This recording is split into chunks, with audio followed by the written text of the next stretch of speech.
પ્રશ્ન એ છે કે લગભગ 1977 કે 78ની અંદર જ્યારે હું 8મા ભણતો હતો તે ઘડીએ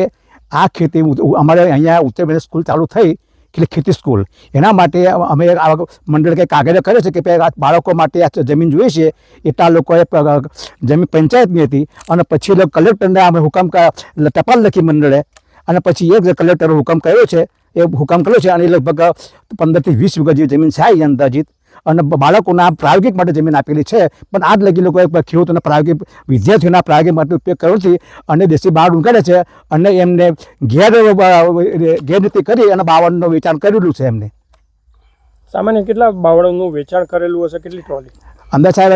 6 મહિનામાં કરીને 25 આજુબાજુ લોકોએ વેચાણ કરેલું એ તે ઘડી લગભગ 10 થી 15 ટેલો અને અત્યારે 15 ટેલો એટલે ટોટલ લગભગ 30 ટેલો સપ્લાય થઈ ગયો છે અને અત્યારે લગભગ 5 ટેલોનો અહીંયા માલ પડી રહ્યો છે રોક્યા પછીનો. આ બાબતે તમે અરજી કરેલી છે? અમે અરજી કરી, મારા બાબા અરજી કરી છે.